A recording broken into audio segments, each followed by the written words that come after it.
জার্মানিতে শুরু হয়েছে একাদশ আন্তর্জাতিক এশিয়া অ্যাপারেল এক্সপো 2025। বুধবার থেকে আরম্ভ হয় 3 দিনের এই মেলা। ইউরোপ ও এশিয়ার বিভিন্ন দেশের পাশাপাশি এই মেলায় অংশ নিয়েছে বাংলাদেশি বেশ কয়েকটি প্রতিষ্ঠান। জার্মানি থেকে সহকর্মী সামিরা সেতুর পাঠানো প্রতিবেদনে বিস্তারিত। এশিয়া ও ইউরোপের বিভিন্ন প্রতিষ্ঠানের অংশগ্রহণে জার্মানির ডুইসেলডর্ফ শহরে শুরু হয়েছে 3 দিনব্যাপী বস্ত্রশিল্প মেলা আন্তর্জাতিক এশিয়া অ্যাপারেল এক্সপো। মেলায় অংশ নিয়েছে বাংলাদেশও।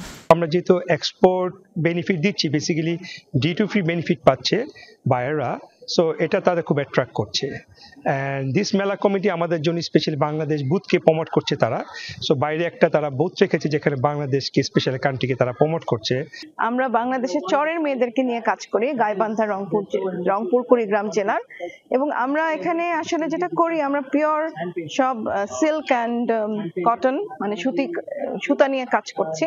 এবং আমাদের প্রত্যেকটা প্রোডাক্টই কিন্তু হাতে তৈরি, মানে হ্যান্ডলুমে তৈরি এবং অল আর ন্যাচারাল ডাই মানে প্রাকৃতিক রং দিয়ে রং করা, এবং প্রত্যেকটা এমব্রয়ডারি বা যাই কিছু করা হচ্ছে সবকিছুই হাতের বানানো। বাংলাদেশের এই যে পণ্যগুলো আছে এটাকে আমরা বিশ্ব দরবারে তুলে ধরতে চাই।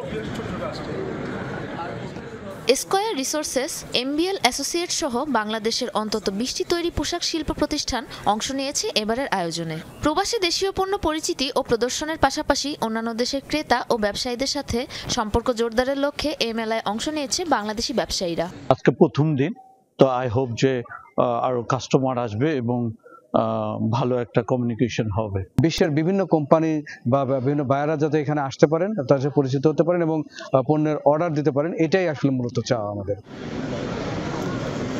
এই আয়োজনের মাধ্যমে বাংলাদেশের ভবিষ্যৎ ব্যবসায়ীদের জন্য খুলে দেওয়া যেতে পারে ব্যাপক সম্ভাবনার দুয়ার। মেলা চলবে আগামী 7 ফেব্রুয়ারি পর্যন্ত।